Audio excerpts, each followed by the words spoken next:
Video praktek konseling perorangan pendekatan Clean Centered kelompok 1 R6 yang beranggotakan satu Syifa Fauziah Yasri BMP M20201500749 sebagai konselor atau guru BK. 2 Kazara Aulia Safa NP M2020015000764 sebagai Clean atau siswa.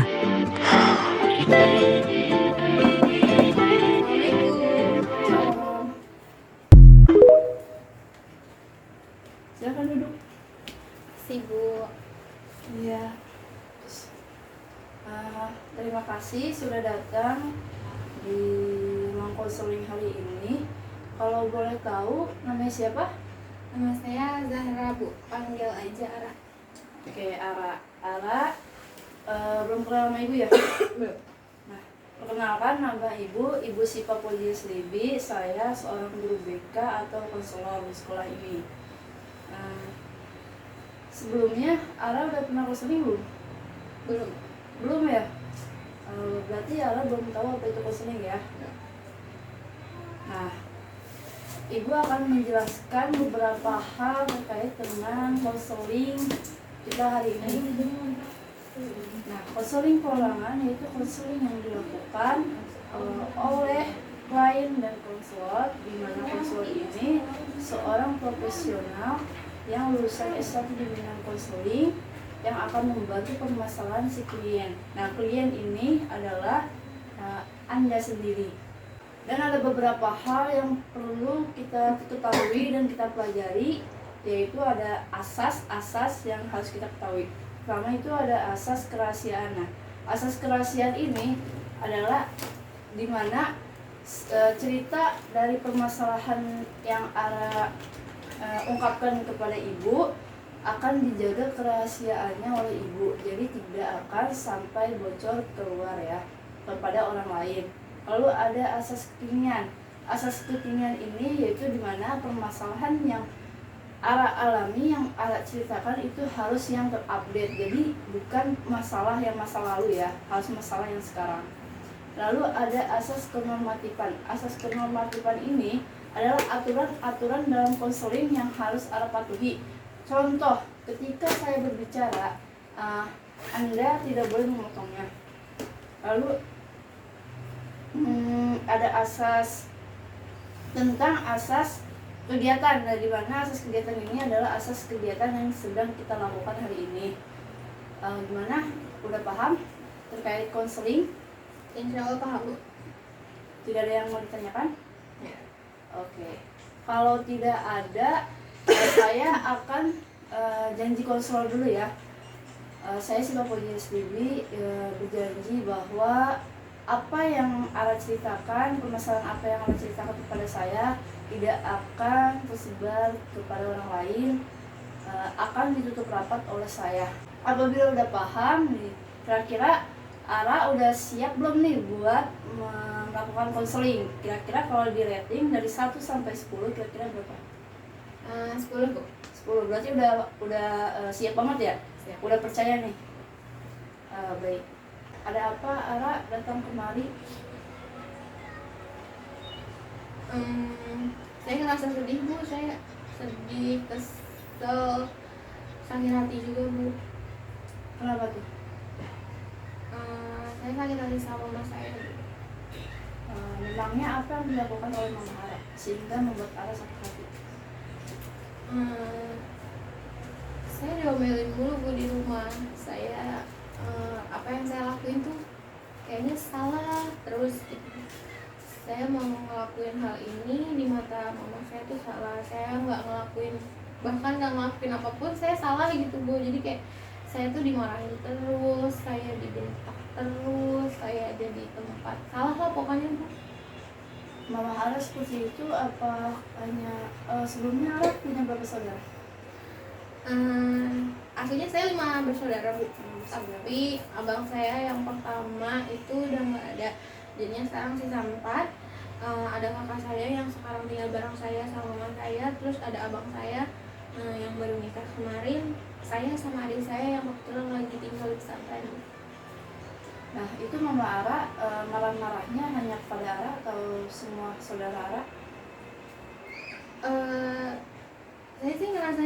aja ya Bu ya, karena saya nggak pernah ngeliat kakak saya diomelin sih Bu. Nah itu Mama Ara seperti itu karena apa? Karena apanya saya kurang tahu ya Bu ya, cuma ini sih baru kemungkinan aja gitu Bu. Mungkin karena mama saya tuh udah berumur ya Bu ya, udah tua. Jadi apa ya, terlalu sering marah-marah gitu, atau mungkin karena beliau juga kesepian gitu, karena kan anak sedih gitu karena anak laki-lakinya itu udah nggak tinggal bareng lagi gitu, karena udah nikah gitu Bu. Tadi kan kata Ara kemungkinan karena faktor umur ya. Kalau boleh tahu umurnya berapa? Tahun itu 54. 54. Nah, ada kemungkinan juga sedih karena ditinggal anak laki-laki menikah. Memang mengapa Mama Ara ini menjadi sedih karena ditinggal anak laki-laki tersebut? Kalau sepahaman saya Bu ya, maksudnya ini baru asumsi saya aja gitu Bu. Jadi kan saya waktu itu punya abang nih. Menurut saya mama saya ini sedih ditinggal anak laki-lakinya yang tinggal satu-satunya, karena ada penyesalan gitu Bu. Dulu kan mama saya tuh belum sempet atau nggak ada waktu gitu Bu untuk kasih sayangnya mama saya ke anaknya yang laki-laki itu Bu. Jadi anak laki-lakinya tuh sakit, terus juga nggak terlalu keurus gitu Bu. Jadi karena penyesalan itu dia nggak mau anak laki-lakinya yang kedua mengalami hal yang sama gitu Bu. Tadi kan Ara kan berbicara tentang mama dan saudara-saudara. Kalau boleh tahu bagaimana dengan papa? Kalau bapak saya kebetulan sama saya udah pisah Bu dari saya kelas 3 SD. Jadi saya sekarang tinggal sama mama saya, bapak saya tinggal sendiri. Oh berarti bisa dikatakan Ara ini anak yang broken home ya. Kalau boleh tahu penyebab kedua orang tua Ara pisah ini karena apa? Kalau penyebab pastinya sampai sekarang saya nggak tahu ya Bu, karena beliau juga nggak pernah ngomongin ke kita anak-anaknya. Cuma yang saya tahu sih karena bapak saya dulu KDRT. Berarti menurut Ara, adakah kemungkinan mama Ara seperti itu karena trauma akan masa lalu? Kalau traumanya sih saya kurang tahu ya Bu, cuma mungkin mama saya merasa kesepian kali ya Bu ya, karena kan di umur yang sekarang gitu ya Bu ya, beliau anak-anaknya sudah pada besar gitu, tapi beliau masih sendiri. Jadi menurut saya itu mama saya kesepian karena nggak kerja juga, jadi nggak ada kegiatan untuk stres gitu Bu di rumah. Jadi yang melampiaskannya ke saya gitu Bu. Nah, Ara tahu gak sih kalau mama Ara itu kenapa gitu bisa melampiasinya ke Ara? Ke saudara-saudara enggak gitu? Nggak tahu. Terus bagaimana pendapat saudara-saudara Ara?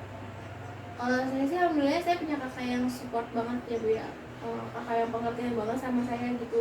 Jadi kalau misalkan setiap kali saya ada masalah atau saya ngerasa lagi sedih karena mama saya gitu, jadi saya ceritanya ke kakak saya gitu Bu.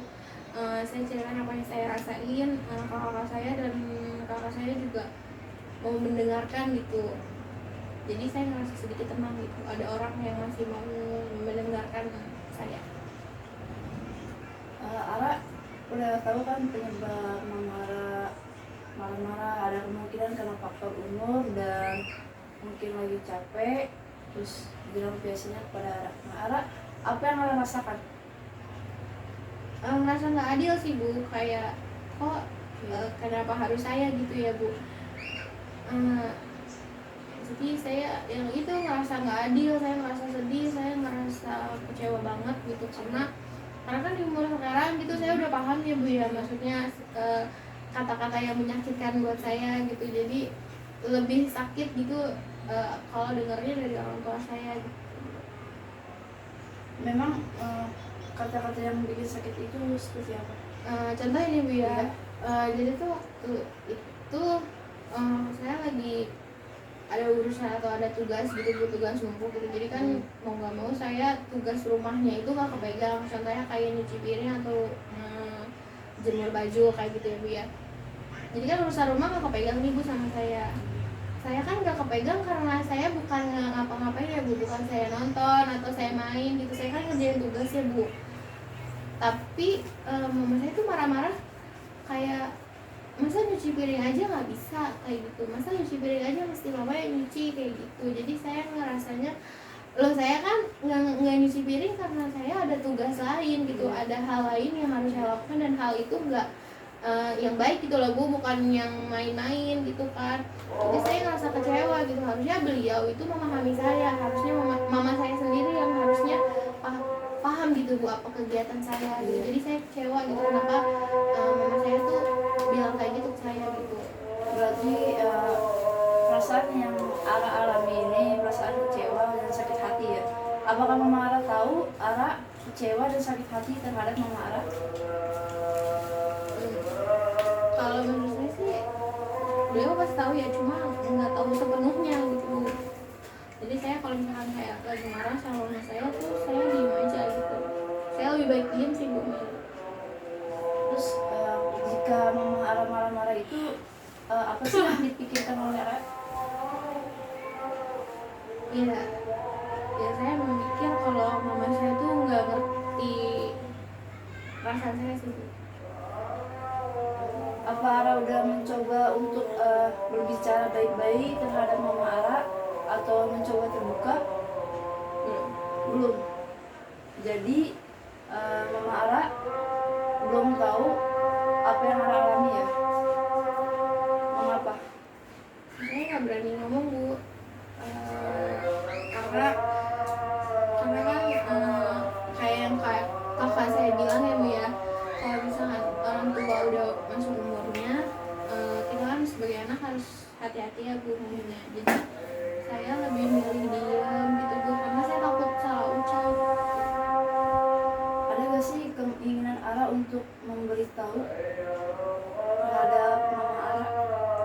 Pengen Bu, pengen banget sebenarnya, saya pengen banget kasih tahu ke mama saya kalau saya tuh sebenarnya sakit hati, saya tuh udah bisa loh ngerasain, maksudnya kecewa gitu loh Bu akan kata-katanya gitu loh. Saya pengen dia tahu kalau anaknya itu tuh punya hati gitu loh Bu. Saya tuh jadi kepikiran, saya takut stres sih Bu karena mikirin itu gitu. Jadi saya bingung, saya pendem terus karena saya bingung gitu mulainya dari mana, harus ngomong kayak gimana gitu Bu, karena saya takut salah kata gitu, nanti takutnya mama saya tuh jadi salah paham ke saya gitu.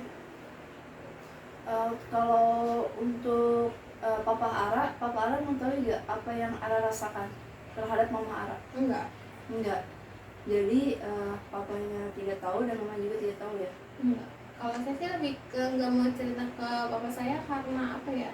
Karena mereka kan udah pisah ya Bu ya. Jadi menurut saya itu masalah yang saya alami sama mama saya itu ya masalah saya sendiri gitu. Jadi saya menurut saya itu nggak perlu cerita ke bapak saya gitu. Terus tindakan yang Ara ingin dilakukan apa setelah Ara mengetahui nih Mama Ara tadi memang wataknya itu suka marah-marah, keras. Terus Ara juga mengetahui kemungkinan karena faktor usia dan kecapean.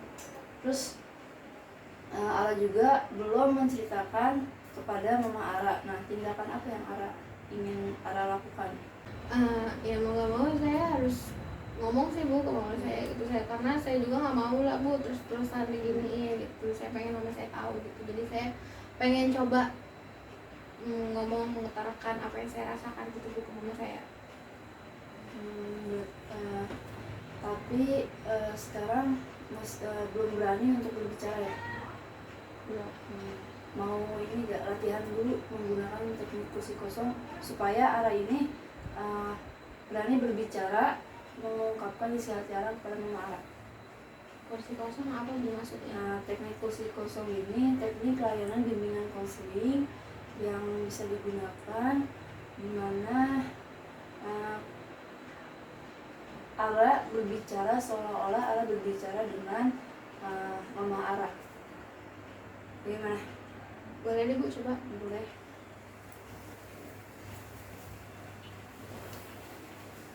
Nah, ini ada kursi kan. bayangkan oleh Ara, di sini di kursi ini adalah mama Ara. Ara bayangkan, Ara tutup matanya dulu.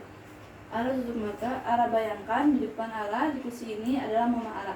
Ara ungkapkan isi hati Ara, pikiran Ara, apa yang ingin Ara ungkapkan ke mama Ara tentang unek-unek Ara. Silakan Ara, buka matanya. Mah, kenapa sih belakangan ini mama selalu marah-marahnya ke Ara terus? Kenapa selalu Ara yang jadi tempat pelampiasan mama gitu? Kalau misalkan Ara ya punya salah, Ara mau Ara diomonginnya tuh baik-baik, mah bukan Ara egois ya, tapi karena Ara nggak mau kalau misalkan mama langsung marah-marah ke Ara tanpa Ara tahu sebabnya apa, tanpa Ara tahu Ara salahnya di mana. Ara takutnya malah jadi terlampau kesel gitu ya, nantinya kan Aranya jadi marah terus sama mama gitu. Ara takut dosa, jadi Ara mau kalau misalkan nanti Ara ke depannya ngelakuin kesalahan, mama coba ngomongin baik-baik dulu ya ke Ara supaya supaya Aranya juga baik ke mama gitu, jadi kitanya nggak jadi salah paham gitu loh, Ma. Bagaimana Ara? Udah lega atau masih ada unek-unek yang belum diungkapkan?